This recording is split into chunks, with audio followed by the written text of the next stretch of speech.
The Adventures of Feluda by Satyajit Ray. The Mystery of the Walking Dead, Part 4.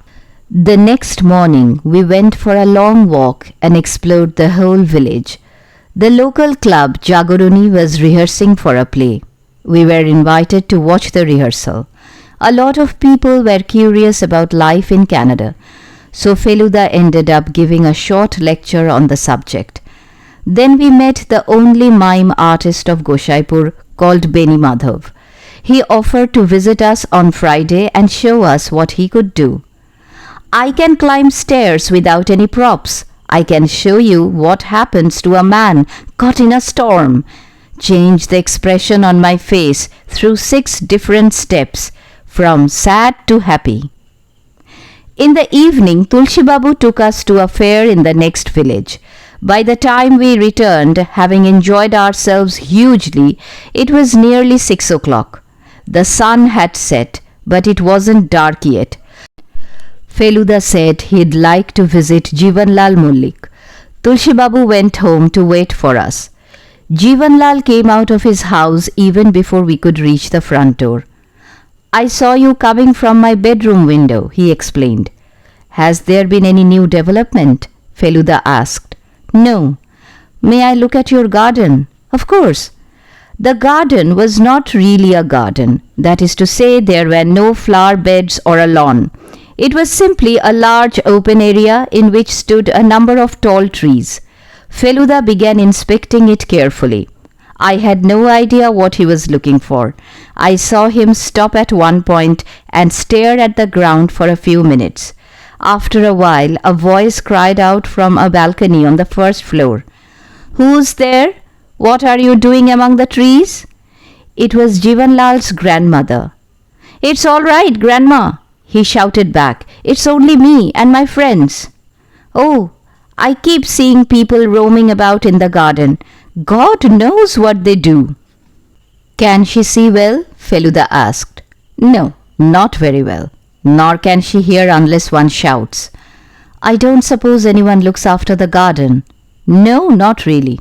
Bholanath Babu does what he can, but obviously that's not enough." "Do the guards keep an eye on it at night?" "At night?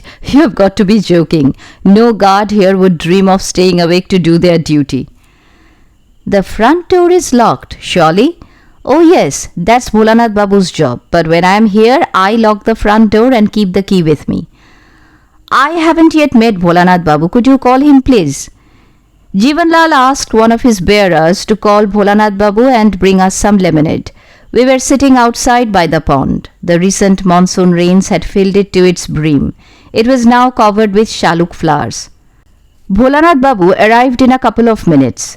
He was wearing a dhoti and a shirt, but his appearance was really no different from an ordinary farmer.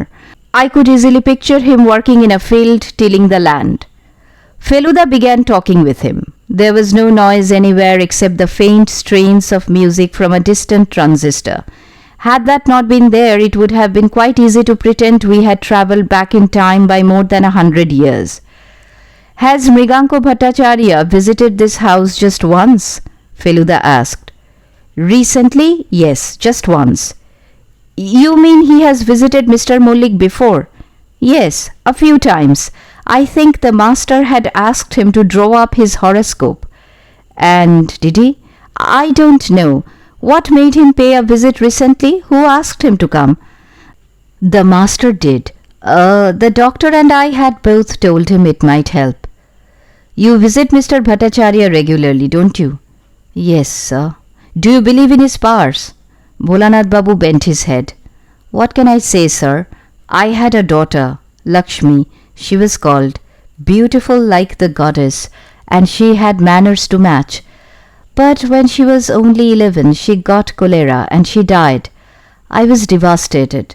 Then Mr. Bhattacharya came to me and said, 'Do you want to hear from her how she is?'" Bholanath Babu stopped and wiped his eyes with one corner of his dhoti. Then with an effort he pulled himself together and went on. "He then spoke to her. She came and she said she had found peace and was very happy where she was. So I must stop feeling sad. I mean, she didn't actually say all this, but the words were written on paper. From that day, he choked again. Feluda did not press him any more. Were you present when Mr. Bhattacharya contacted the dead Durlabh Singh? He asked, changing the subject. Yes, but I was not in the room. The master did not want his mother to find out, so he told me to stand at the door and watch out for her. In the room were Mr. Bhattacharya, his nephew Nityanand, and the master. Did you hear anything at all? I heard very little, sir. They were totally silent for the first 10 minutes. Then a jackal called in the distance, and I remember hearing the master's voice the same instant. He said, "Are you there? Has anyone come?" But I heard nothing else after that. When it was over, I took Mr. Bhattacharya home. Feluda finished his lemonade and lit a charminar. Durlabh Singh Malik's men had set fire to your house. Do you remember that? After a brief pause, Bholanath Babu uttered 2 words. I do. Don't you wish to take revenge?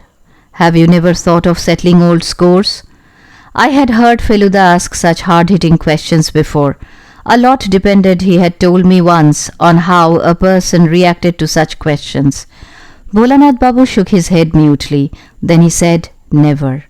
The master may have changed in the last few years, but certainly I don't know anyone more kind or more generous. Feluda had no further questions for him. May I go now, sir? Bholanath Babu asked after a few questions. I'd like to go to Mr. Bhattacharya's house again, sir, if you don't mind. Oh no, please go ahead. Thank you for your help. Bholanath Babu left. Jivan Lal started fidgeting. What is it, Jivan Babu? Feluda asked. Nothing. It's just that I'm curious about whether you have made any progress. He was obviously worried about himself. Bholanath Babu struck me as a very good man, Feluda replied. This seemed to upset Jivan Lal even more. You mean that he began. No. I liked Bholanath Babu. That does not automatically mean that I dislike you. Look, to be honest, I still haven't reached any conclusions. I have a few doubts about certain things, but those aren't enough to build a case, particularly when I can't see how they can be linked to the main problem. I have to wait until something happens, something that might... He was interrupted. Who's there? Jivan, is that you? Shouted Jivanlal's grandmother again.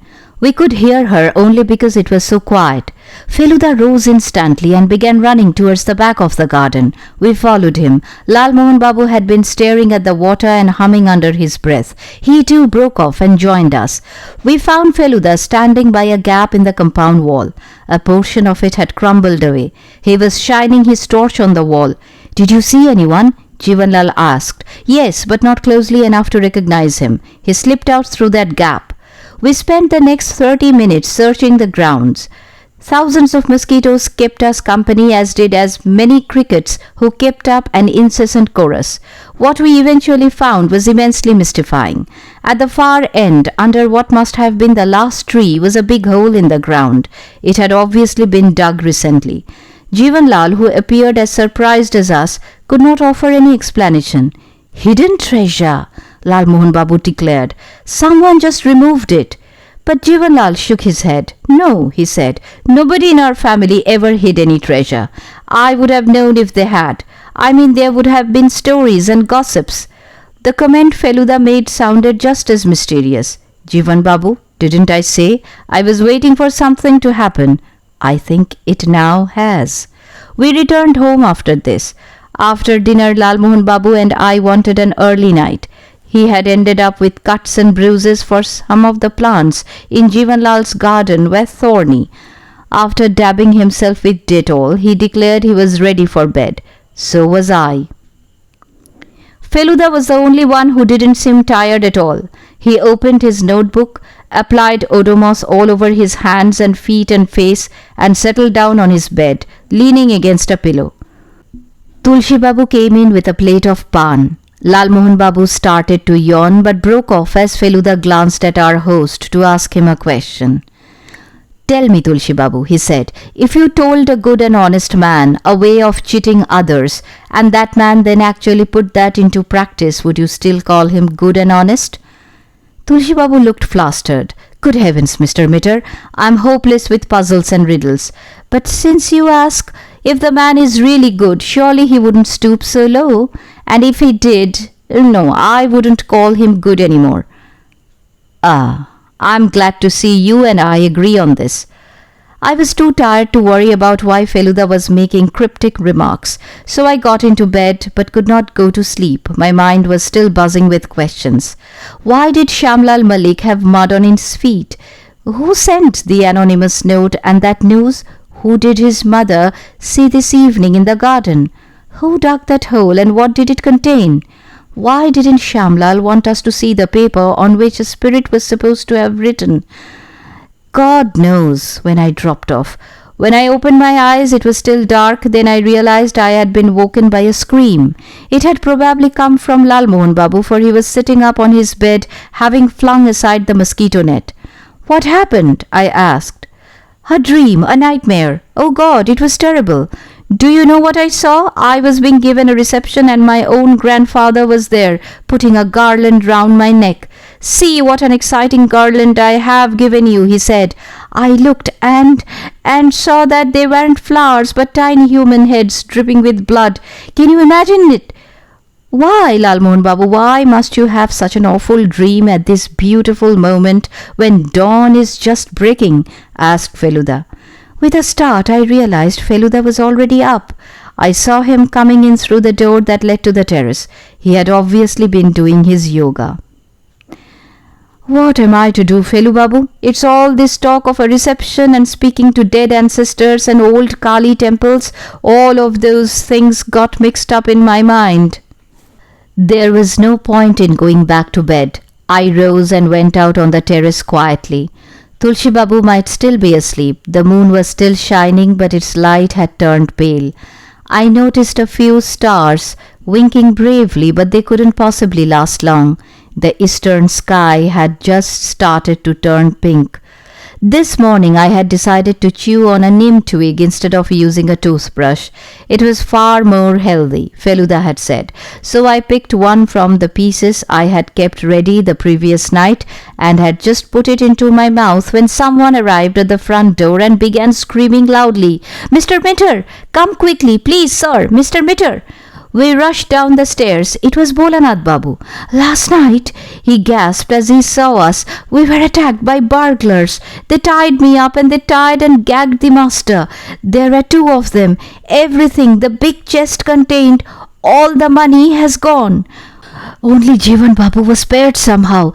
He came and untied me and told me to call you. Please, sir, you must come at once."